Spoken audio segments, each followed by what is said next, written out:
A big congratulations to Davido and Chioma. Apparently, these two have welcomed a twin, a boy and a girl, just recently. I'm not sure when that was. Maybe today, maybe yesterday. I'm not sure, but the news is out and about, and everyone is celebrating this too. It's just few months after Davido had the controversy with multiple baby mamas. So this is another evidence that both of them have settled and they are obviously willing to have more kids together. So congratulations to them. Apparently, Shoma gave birth in the US. This might actually be the first time Shoma is going to the US because we had news that Davido never wanted to let Shoma to go to the US and stuff like that. But at the end of the day, congratulations to them. It's a good news. It's a big one for both of them because just last year they had to mourn a son, which I don't pray for any parent to go through. So for them to have twins, a new bundle of joy in their home, I think it's something worth celebrating. So guys, let's celebrate OBO for this new bundle of joy.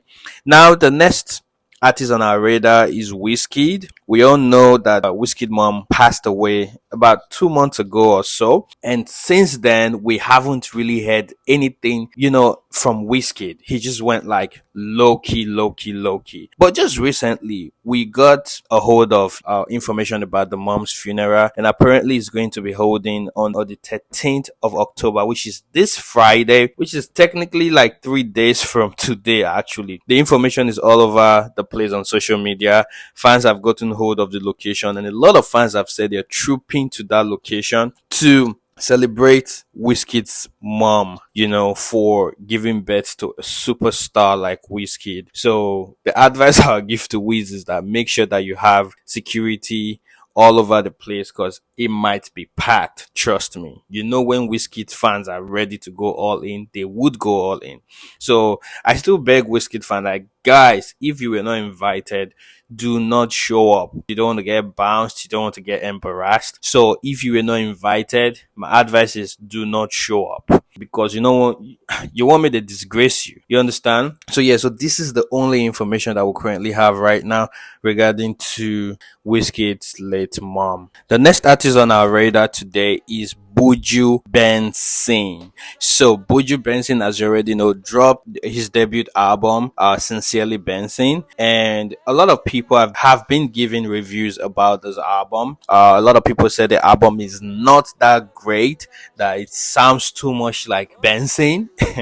A lot of other people said there were no really nice songs that resonate with them. What do you guys think? Do you think the album is a great album? Personally, I think one of my favorites of the album is Regret featuring Tu Baba. That song just resonates so much with me. It brings back so much memories. Just hearing Two-Face sing on that record was amazing.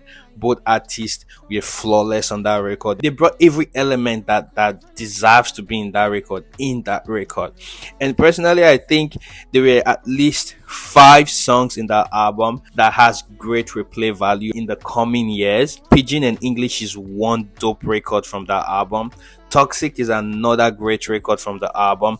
Maximum Damage is, bro, I wouldn't say that album is a bad album, really. Buju has his audience. He's not really about club bangers and stuff like that. These are songs that you can be in your room, have your AirPod and you're jamming to. You can be driving and you're jamming to, and you feel the vibe. This is an excellent body of work, really. The production was also solid, like 10 over 10. The lyrics resonate as well, like the way I rate my albums when it comes to lyrics, when it comes to melodies, when it comes to delivery, then the production. I'd say this album is really a great album. This album will be within the 7 over 10s for me. Well, I know Buju can certainly do more, his feature selection was also great because let's be honest, Buju has the capacity right now to feature more big names, but I think he still wants to be able to prove himself on this album, so it won't look like this album was carried by superstars. So he played it safe when it comes to the features, and just to let himself shine more, which is exactly what he was going for this album. And for a debut album, this is what we really want to see. We don't want to see an album album where it seems like other stars carried you. So Buju technically carried his album himself. His features were great, having two Baba, having Taves, having Heady One, then some other collaborations that he had in there. I've forgotten the names, but yeah, it's a great album, I would say. Then the next artist as well is Odumodu Black, Ejioku. I love the features on the record. I love Odumodu's delivery. Not all of the songs resonated with me. Some I felt like, bro, you're making too much noise. But at the same time, when you really pay attention and you listen, Odumodu Black was really telling a story. He was telling the story of what is playing down in the street. I love the record with Amare. I love that record so much. I love the one that he featured Wale and Bloody Samaritan. I think that was really a great record. These are really great record that will stand the test of time and has replay value.